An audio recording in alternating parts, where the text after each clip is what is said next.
Hey everybody, welcome back to another episode of Video Game Collectors on Call. Today I have someone that some of you may have recognized from his YouTube channel.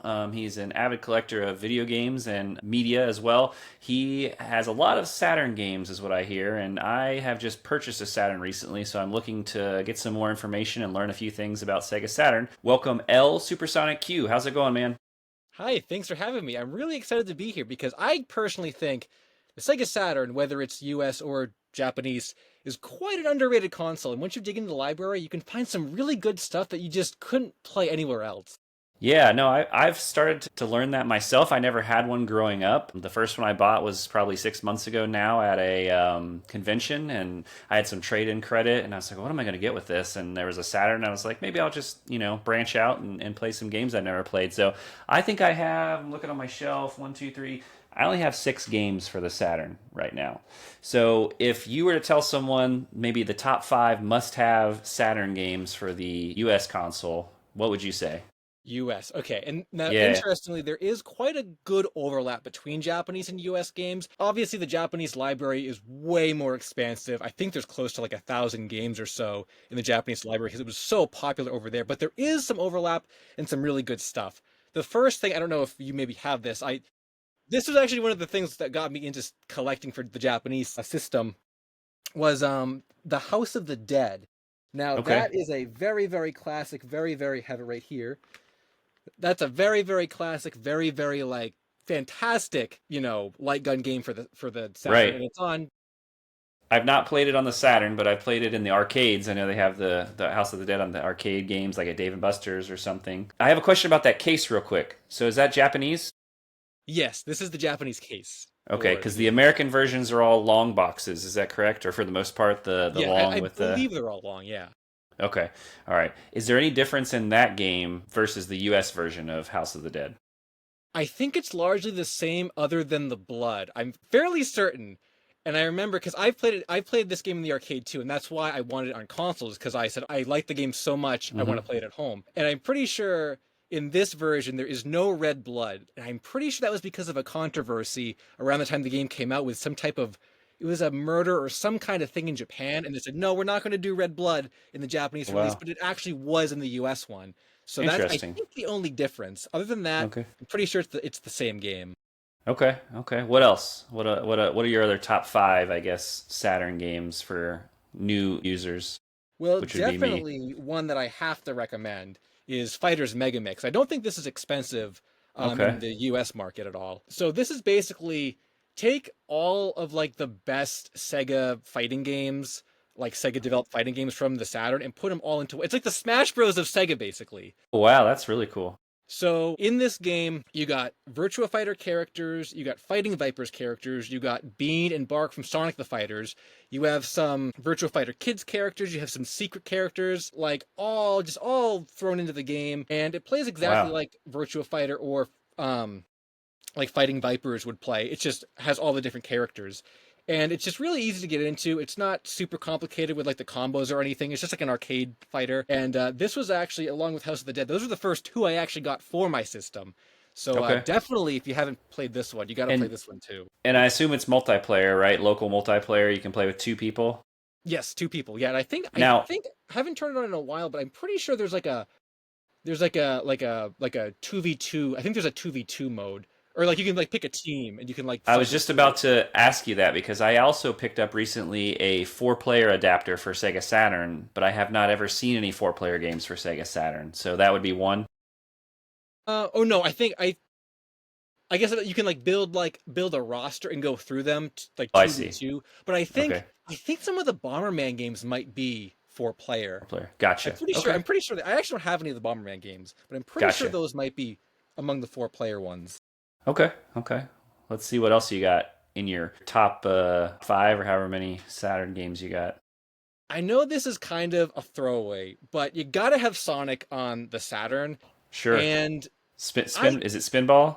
no, actually, it's Sonic Jam.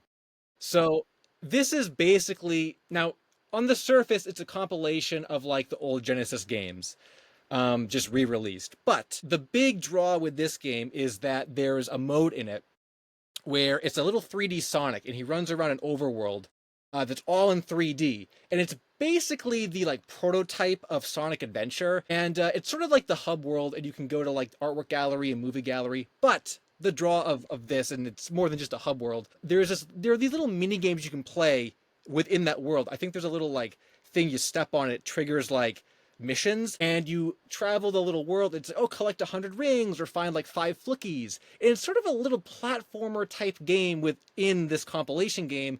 And just for that alone, I would kind of recommend it because it gives you a taste of what a real Sonic Saturn game could have been. Because Right. obviously Sonic Extreme never came out, and Sonic 3D Blast on Saturn is just like a port with like worse music. So the little Sonic World 3D portion of this game, I would say, is definitely worth getting just to experience a real 3D Sonic game on the Saturn.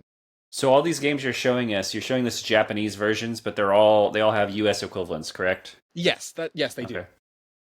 And I imagine the prices are much cheaper for the Japanese versions than the US version. Is that true? Yes, in Yeah. 99, I would. I don't know exactly the what the U.S. market is, other than I'm fairly certain it's just as expensive now as it was years ago when I first looked into it. So yes, the Japanese stuff is really, really cheap. I think this is like $20. Fighters Mega Mix I think is 10. House of the Dead was like 20, and I know House of the Dead on US is way more than $20.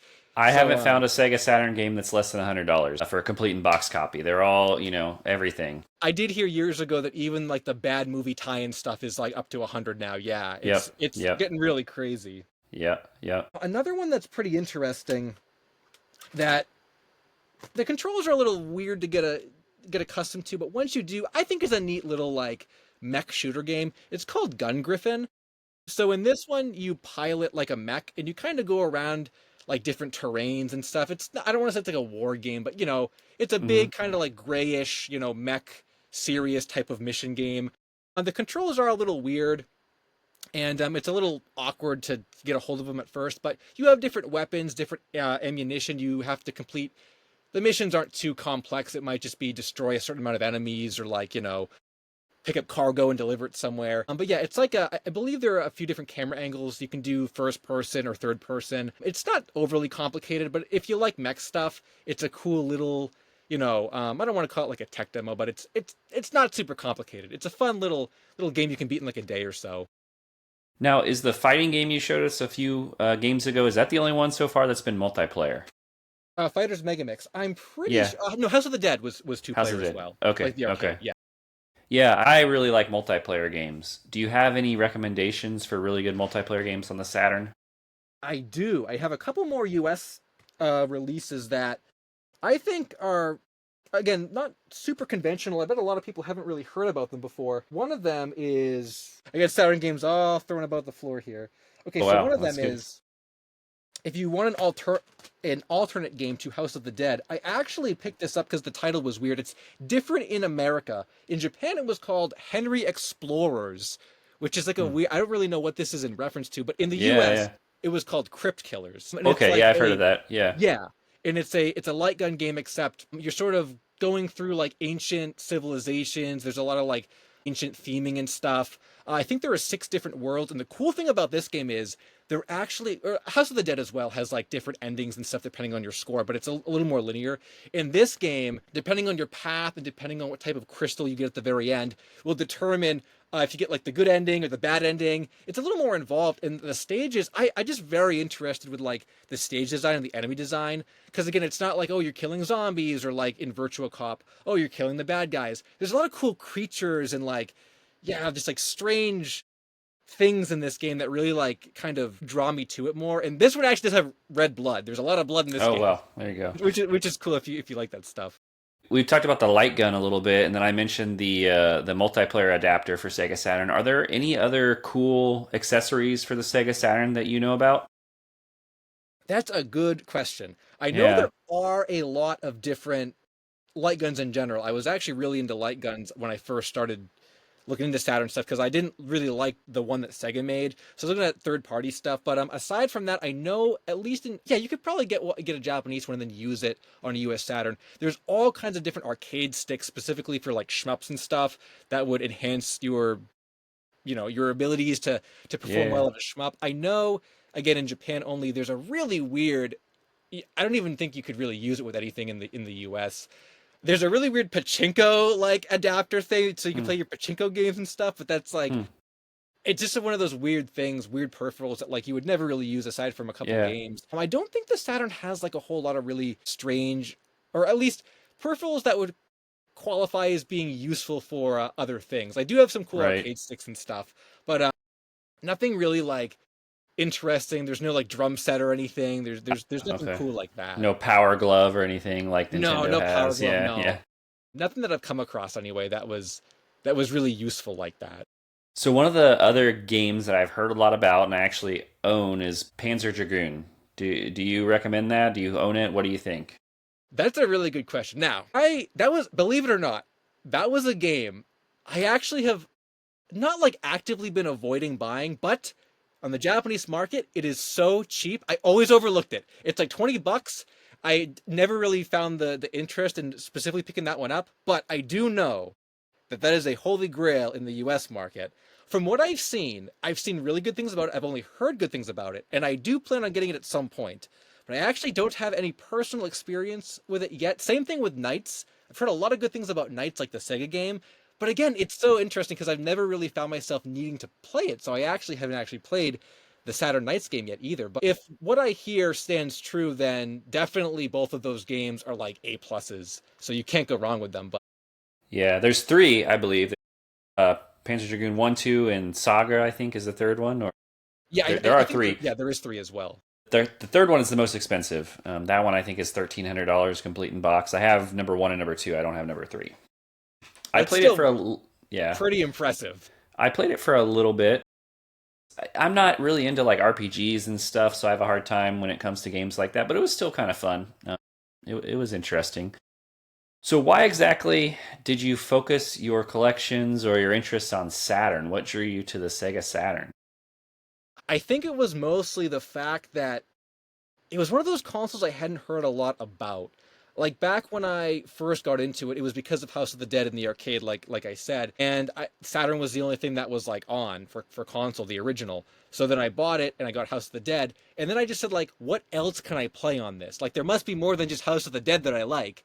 So I started looking through all the games, and as I dug deeper into the library, I thought like, I've just never heard of so many of these games. No one talks about a lot of these games. And it was one of those things like everyone talks about NES and Super Nintendo and even Dreamcast to some extent. But like, Saturn is just in the US, Saturn was not well received. And unless you really get into the Japanese market, you don't really hear about the Japanese games that much. So it was just one of those things like I was just, what the heck is on this console? Why does no one talk about it? And then I looked more and I found all this really cool stuff. And it just, I haven't really found quite the same amount of games in this library on any other system. And I have like a lot of other systems and stuff. But just the Saturn specifically, the library is just so interesting. And I am a big shmup fan. And holy crap, like the shmups from the Saturn, Japanese Saturn, oh my god, like so many good shmups from the Japanese Saturn. When you say shmups, is that like a game that's like kind of a flop, or what does that mean?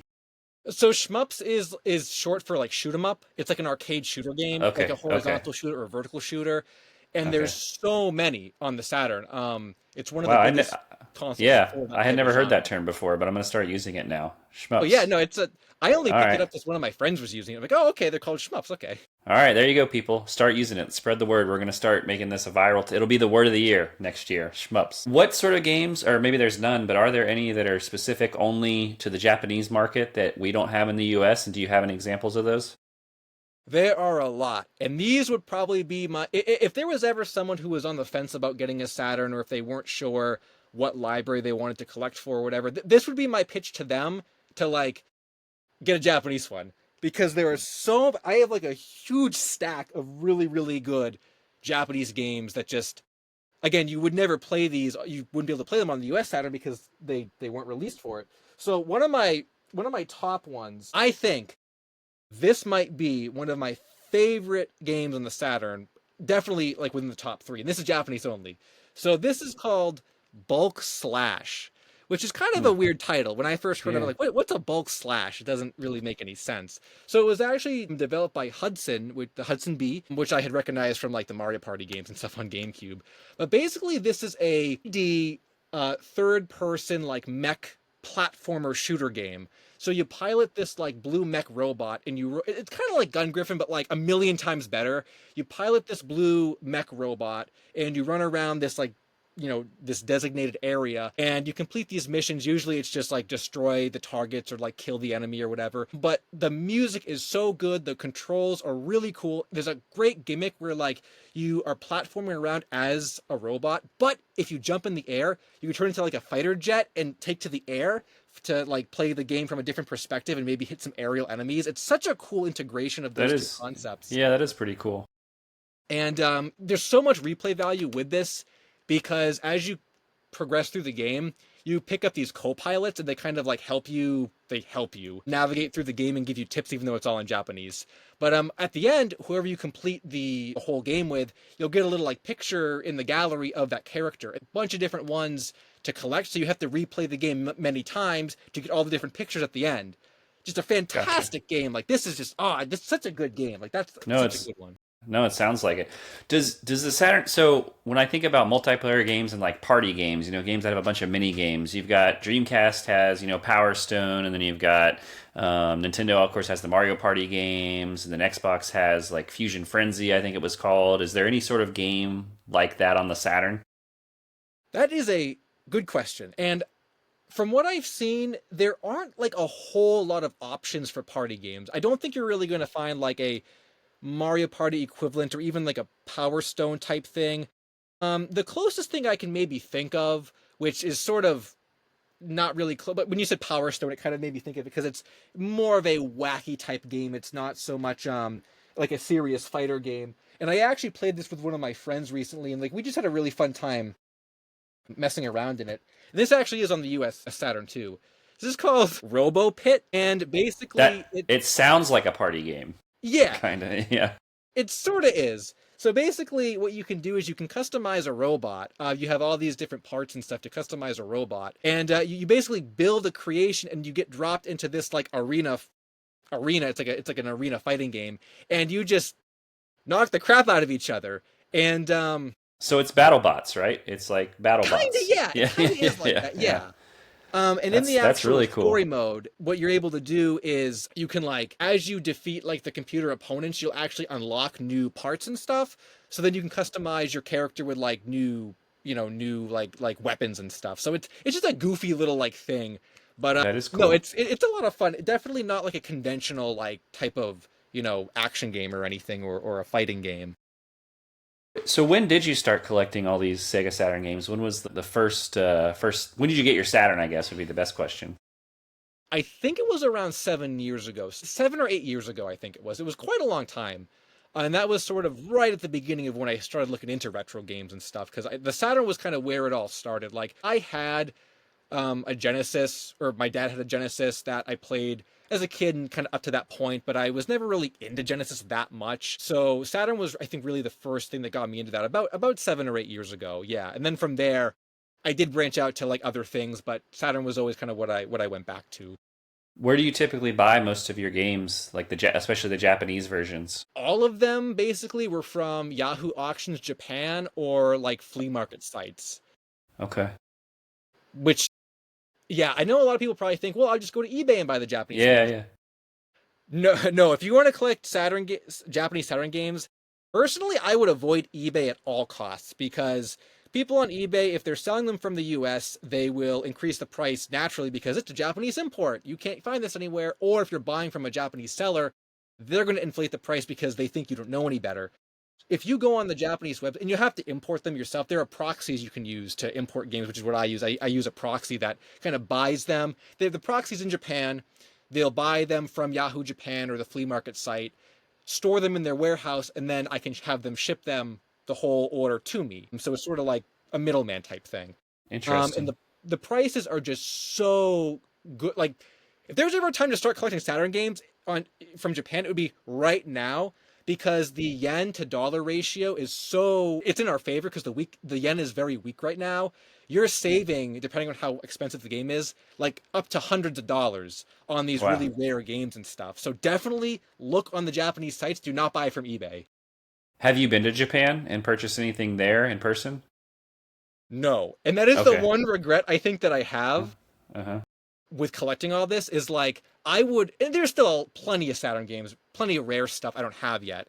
Yeah, I would love to go there and actually buy some of these things physically, find them in the stores, because I've seen videos. There are yeah. plenty of YouTubers online that go to like the hard offs and, um, the book offs and stuff, and they'll find glass cases with all the rare stuff in it and stuff. I'm like, I'd love to go and actually pick up a really special game or something, but no, I have not been to Japan. Someday I would like to, but Yeah, haven't that'd be been. So fun. all this stuff was just online purchases, but in a way that's still kind of cool because depending on, I don't want to get too much into the collectability of this because it doesn't, I don't think it necessarily applies too much to English stuff. But when collecting Japanese Saturn games, at least for me, there are a lot of different components that define a complete in-box copy beyond just the manual and like the case and the disc. And that in itself is a really fun hunt for me because it can take a long time finding that perfect copy that comes with all the paperwork, the OB, the registration card, and like in a way, you might not even be able to find that perfect copy in a store in Japan. You can only find it online from a guy that has it, on a flea market site. Yeah. How many Sega Saturn games do you have right now? Do you know the number? I think it's around 80 or so, which is only a small fraction of the library, like I said Sure, yeah, before. yeah. But I do try to curate a little bit. Earlier on, I was kind of just buying like anything that was like cheap enough, but now I'm definitely more selective with like what I pick because I don't really want like 500 games. I only play like 100 of them. Like I really want to pick out the ones I really want to. And there is a lot of shovelware and crap on the Jap. Like for as many good games as there are a lot of like anime dating simulators and like really like weird stuff that like just are not interesting or anything. Tell me more about that. I like finding games that are just so horrible that you ask yourself, who could ever make this game? Do you have any of those in your possession right now? I do have a few, yeah. I wouldn't Let's even see. necessarily say I wouldn't even necessarily well, I wouldn't even necessarily say they're bad. I They're think it's just like just more of the idea or the concept about it is kind of like, wow, who thought this up, you know? yeah, yeah. And there is quite a lot of that on the Saturn. So one of my favorite one of my favorite examples is this game. It's called Aqua Zone, and this was part of I believe it was a five game series. It's basically aquarium simulator. Imagine having a pet fish in real life, but you have it in a video game. And you And I have to played feed this with one it of my and friends once, and yeah. it was one of those things like, why are we playing this in a game? And like you Yeah. could customize the background and what type of gravel you had, and like you had to buy, you had to like buy fish with money that you only got money if you were good to your fish. It was this really weird, like convoluted thing. The funniest thing that came out of this game is I went over to my friend's house. We played it once. We built an aquarium, and then the next time we went over, we loaded it back up, and there is a horrifying death screen when your fish die. It's the type Oh of like wow. creepypasta thing that like, it was like a red screen with like a black skull on it and like a bunch of Oh, like wow. grim Japanese text. I'm like, oh my god, it's telling us our fish died. But it was so Yeah. unsettling and like it was just such a like it's almost like a jump scare, like so Huh. strange. Wow. That no, that is definitely not something I think would ever be a game. But maybe it's for people who maybe they have cats so they can't get fish, you know, because the cats might eat the fish, or kids they don't want to buy their kids fish, so they just get them this game. But that is obscure for sure. I mean, if there were five released in the series, it must have been popular to some Yeah, extent. that makes sense. Yeah, I forgot you said that. Why would they have five? And that's the first one. Yeah, I think the other ones say like volume 2, volume 3. I think this is the first one, yeah. Maybe it's like additional like little things you can put in your aquarium or new fish. Who knows? But that's crazy. This is another one that's also I think should be discussed because it's Okay. another kind of weird thing. I believe this was a launch game in Japan for the Saturn. Okay. It's called Tama. Well, it's actually called Tama Adventurous Ball in Giddy Labyrinth. Okay. So this is basically a puzzle game. You know those type of puzzles where like it's like a little ball in a maze and you have to rotate the screen kind of to like To get get it it to the out. end. Yeah. Except it's sort of like a weird liminal space type game. Like it's very like the music and the environment is very like airy and like just kind of surreal. And the ball must have like the ball has no like physics, so you turn the thing and it goes so slow and it's like really almost like painful to watch. I was really interested just in the weird like because it's more like a tech demo kind of. Yeah. So when I bought it, I'm like, oh, I'm going to play through the game, but it was just like aggravatingly slow, and I'm like, this is I'll just play a puzzle ball game in real life. I don't need to play it on Right, the right. Saturn. So I didn't really try this one for very long, but it was just one of those like, what the heck is this about kind of things. So I notice a lot of the Japanese games that you have also have the title on the front in English. So, and again, I'm new to this, so this might be a dumb question, but if you are playing the game, are there subtitles in English so you can understand what's going on, or not every time? No, most of the Japanese games that I have, you can they're either all in Japanese, but they're like a shmup, so you wouldn't need to know what they're saying because you just shoot the Yeah, yeah, enemies, yeah. or it's a game like this like Sonic Gym where you can just like figure it out through the What menus, you're like supposed to you don't do. really need to. But that is the one downside I would say, Right. especially online from what I've read from people, is that there are a lot of cool RPGs that are in Japanese only that you just can't play without knowing Japanese. So I actually have almost Interesting. no RPGs because I can't read them. I did get one game, I believe it was on PSP. Actually, I don't know if it ever got an English release. I think it was on PSP in Japan at least. It was Hmm. called Princess Crown. And that's Okay. sort of like an action RPG type thing that I had heard good things about, and I wanted to give it a try. And I said I can probably like finagle my way through the Japanese, but like no, Yeah. like I really couldn't figure it I imagine. at the Yeah. town. There's like a town early in the game, and I'm just wandering around like I have no idea what I'm doing, and I'm like, Yeah, clearly I and have to talk to someone yeah, someone and probably told you explore. where to go, but you have no idea because you can't Yeah, understand what they're saying. no And idea. yeah, So yeah. No, that makes in sense. instances like that, I just couldn't play it. What about we talked about some of the, not so great games on the Saturn. We talked about some good ones. What is your personal favorite game on the Saturn? I actually think the one I showed earlier, Bulk Slash, is probably this is probably if I Mhm. had to pick one, it probably would be this. But there are a lot of other really good ones too that are like extremely high up. I mean, if Mhm. to split this into like the shmup category, Mhm. this game is like I think the best shmup like on the Saturn maybe of all Hmm. time. So this is Hmm. called Battle Garega. It's a very well known shmup within the community, and I didn't even know before I played it that it was regarded as one of the best. But after you play it, you're like, whoa, this is so good. So it was developed by Rising, who did a few other shmups and stuff. And it's kind of like I don't want to call it like a war type thing, but you have these like realistic looking ships and stuff. Mhm. They're not really cartoony or anything, and you're kind of going through these again, sort of like muted color type environments. You collect bullets and stuff. You don't really have like lasers, but the music is just phenomenal in this game. The enemy design is great. It's just a perfect type of shmup. Definitely challenging though, although I think there is an option for unlimited continues, but you're kind of cheating at that point. You got to get good. Yeah. This is definitely one of my favorites without a doubt, and this is I Japanese only. Okay, that's what I was about to ask if it was on the US. It seems like that the Sega Saturn is a big console for these shmups. I feel like every console has its niche, right? You've got Nintendo seems like the more fun, like kind of party games, play with your friends, and then you've got, Sony with their PlayStation. It's more one-player games, I feel like, and play on your own. And so when you're talking about the Saturn with all these games, I feel like you got to get a light gun because there's so many good light gun games or so many options to choose from. Would you agree with that? Yeah, the Saturn is really good for arcade stuff in general. Yeah, I mean, I even I have like I mean, a lot of these shmups were ported from the arcade anyway. There are a lot of light gun games as well that were ported from the arcade. And I even have stuff like a lot more like again like obscure stuff that isn't really part of a series. Like I have like some Taito stuff, Chase HQ and Liquid Kids and Pulirula, which is sort of like a beat 'em up. Yeah, so a lot of really good arcade stuff that is on the Saturn, and a lot of Because I that is know only on the Saturn. Yeah, there was a light gun for PS2 that I had growing up, and I played maybe I think I can think of two games that I played with the light gun on PS2, and it seems like there's way more on the Sega Saturn. I should have bought a Sega Saturn growing up because I love those games. Do you collect anything in particular other than Sega Saturn? Yes, I do have a kind of sub collection, I guess. I don't know if you ever heard of this before. It's probably even lesser known than Sega Saturn. Have you ever heard of the FM Towns, Marty?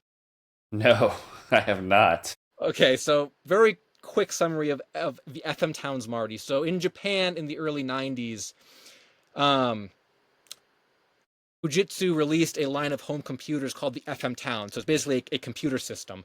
And they ended up taking kind of the insides of that computer system and creating a console out of it called the FM Towns Marty. So it's a console version of a computer system.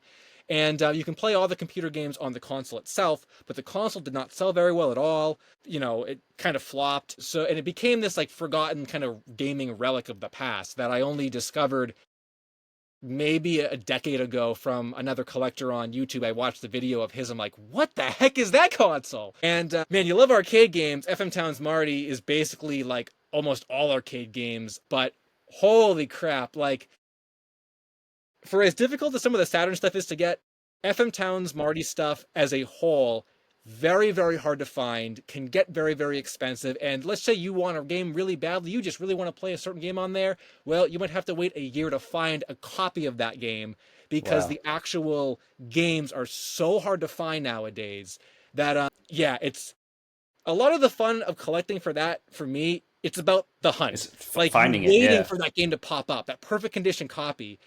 I don't have a lot of games for it because it's hard to collect for, but I Yeah. love slowly building up a collection of that, and that is my second love is collecting for that console. How many games do you have for that console? Like three. That's three more than I have, so that's, it's nothing to be ashamed of. What about some of the mainstream consoles do you collect for, like maybe Super Nintendo, Sega Genesis, Dreamcast, Nintendo 64? Yeah, I would say out of all like the more modern, the more well recognized consoles, I do have a bit of a good original Xbox collection. I didn't Okay. grow up with the original Xbox. I was like the GameCube Nintendo person. And as I got older and went back to those, there's a lot of really cool stuff on Xbox that I just didn't care about and just didn't pay any attention to. I know I have some fighting game, I can see, right? I know I have some fighting game stuff in there. I have some of the Guilty Gear games and the Dead or Alive games. I have Ninja Gaiden, the Halos, which I had never played. I'd never played a Halo game before until like a year ago, and I bought them on Wow. original Xbox. Yeah, which is like Yeah, crazy. Like, yeah, yeah, yeah. but I just didn't It's grow up with it. classic So games. going back Yeah. to revisit those is like always kind of cool because I know they came out years ago and like what was I missing back then? Do you play any current gen, like a Switch or PS5 or Xbox One? Do you have any of those?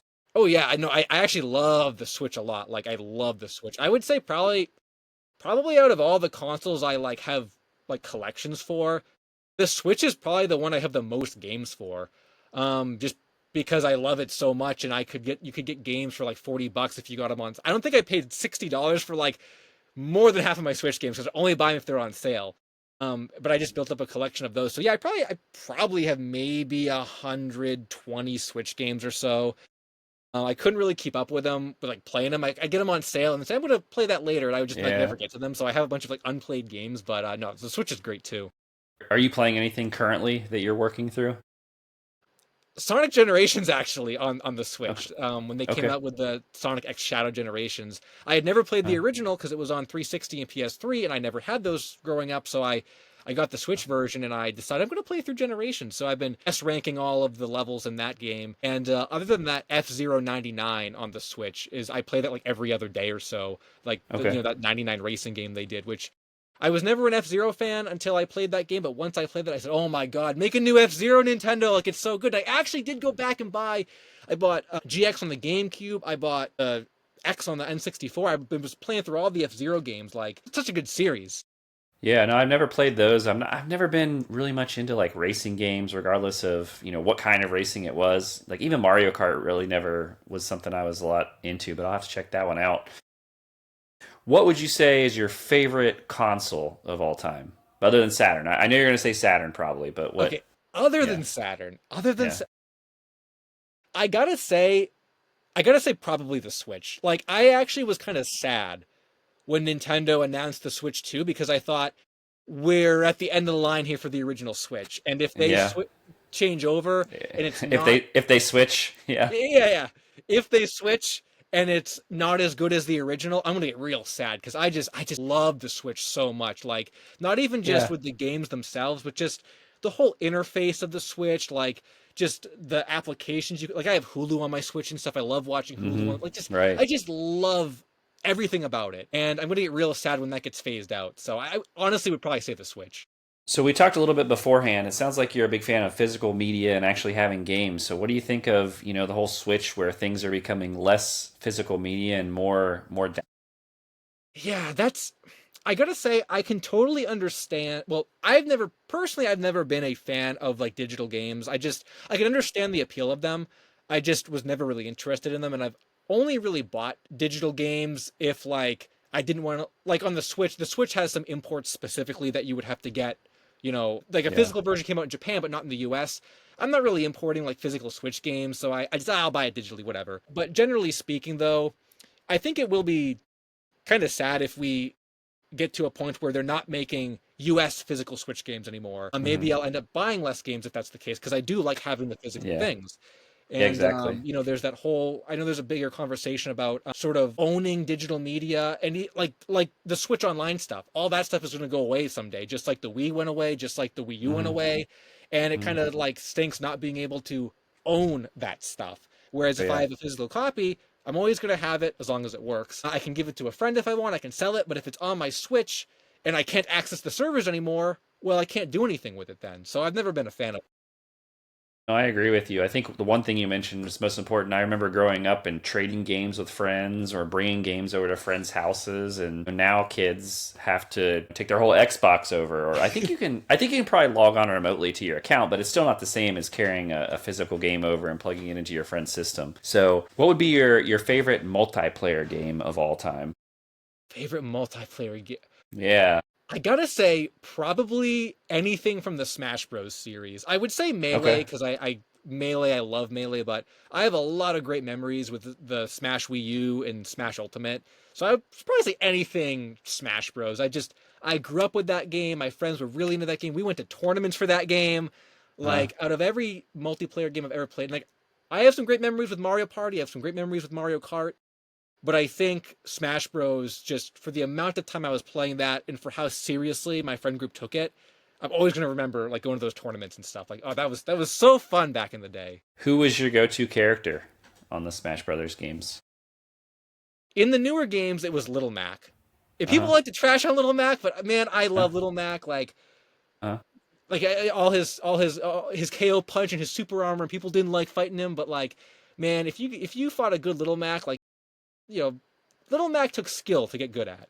And then in I the feel earlier like games, it was yeah, Marth. I always loved using Marth because of Marth. the tippers on his sword and stuff. I've always I've always been a Kirby person, and I get a lot of crap for that too. So I think and I always play as him in every single game. So his move where you turn into a rock and just drop straight Oh down, yeah, and you can The make down people V. fall. Yep. Yep, exactly, yep. So what about we talked about a little bit of some memories? Do you have any one memory that has to do with video games that stands out in your mind as like that was like a cool moment, like where you beat a game that you had been working on forever, or just something really cool happened to you?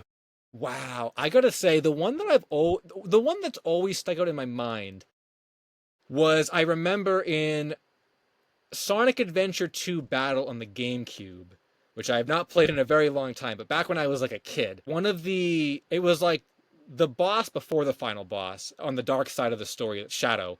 There was this boss called the Bio Lizard, and he's like a big lizard, and he's in like this big room, and the way to defeat him, you were Shadow, and it was really, really hard because he would spit these balls. You had to like homing attack off the balls to get to like the weak point on his back, and it was very, very hard as a kid. I could never do it. And then I remember after years and years of try, I don't know if it was years and years, but it was a long time of trying to beat him. I went back to it on Christmas Eve one year, and There I you said, go. today is going to be the day I beat this. And I finally beat that boss, and I went on to the final hazard, which is the final boss of the game with Super Sonic and Super Shadow, and I beat the final boss, and I had cleared Sonic Adventure 2 Battle for the first time on Christmas Eve, and I said, it's a Christmas miracle! I Miracle. Yeah, there you finally go. beat Sonic Adventure 2 Battle, and it was like the cool. I've remembered that all these years that like it was just That's awesome. the Christmas memory of that.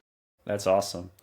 Um, we're kind of winding down on time here. Do you have any advice to someone who is starting to get into collecting? When maybe they're getting into Saturn collecting or just game collecting in general? Any advice for them?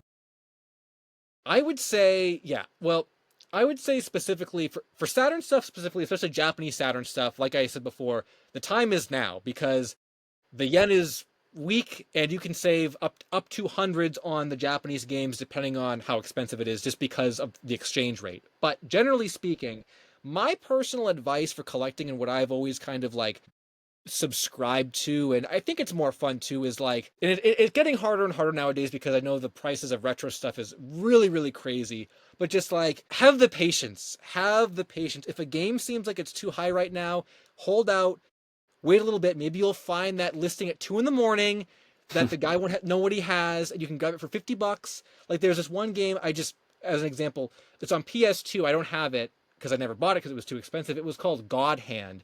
It was this really weird, like not well liked, like action beat 'em up game that I think was made by the same people that did Okami. But I thought it was cool because I like weird stuff like that. And I think around the time I wanted to buy it, it was like 180 complete. And I said, I'm not going to pay $180 for a game that's sort of like a PS2 game that's kind of whatever. So I said, maybe this will come down someday. And I waited and I waited and I waited. I found one for 130 that I still thought was too high. I didn't buy it. I should have bought it. But Hmm. like that steadily came down, and at some point, I'm gonna end up pulling the trigger on that and not pay $180 for it. So just the patience is very hard because I want it yesterday, and you Yeah, just really feel like patience. you need to buy it. But if you just wait, and even with the Japanese Saturn stuff too, I've seen a lot of Japanese Saturn stuff that was overpriced that I just wanted, but I said no because this game isn't worth the $150. I can find it for 70 or 80. And then you No, just wait, yeah. and then one shows up, and then you buy it, and you say, "What a great memory! I waited, and now I can remember the cool moment it was that I bought this for a deal instead of just I dropped Right. $150 because I wanted it." Yeah, and prices, especially with games now, I feel like are just getting out of hand. Definitely, if you can find a good deal, go for it. We mentioned briefly your YouTube channel. Tell us a little bit about that, what you do on there. Yeah, so my YouTube channel is LSuperSonicQ, and I talk a lot about lost media, which is sort of the premise of content that is not available to the general public. In that context, it's usually about a cartoon or a movie that was maybe never got a home media release, or the episode only aired once and no one recorded it. So it's the archival process of this media that was once available and now it's not. That does apply to games too. Talk a little bit about game stuff, like game loss media. A lot of video game betas sort of fall into that category, especially a lot of the Nintendo 64 DD stuff like Earthbound 64, Zelda 64, that kind of stuff that we're probably never going to get unless it leaks or something. Hmm. But the archival of that type of stuff and getting content that is not supposed to be released or that is not released to everyone. So Yeah. Do you have any other social media accounts or any other place where you share, your collection or anything to the world? other than YouTube, I usually just use the old Twitter, just at Okay. LSuperSonicQ. I made my everyone's like, why don't you jump off of Twitter? I made my Twitter like 12 years ago. I'm not gonna jump. I'm not gonna jump I now. think it's called X now, right? I don't use Twitter, but Yeah, yeah, I think yeah, yeah. yeah. I've heard it both ways. Yeah, okay. Well, again, I definitely learned a lot. I saw a lot of cool games for the Saturn that I'm going to have to pick up, and things that I didn't know existed, and definitely learned a lot from you. Thanks for joining me. This has been a great show, I think. Hopefully, people have learned a lot too at home. And make sure to follow L Supersonic Q on his YouTube channel. Make sure to follow him on X or Twitter, whatever you want to call it. And this is Dr. Gamer Retro. We'll see you next week on another episode of Video Game Collectors on Call. Thanks, everybody. Thanks, Supersonic.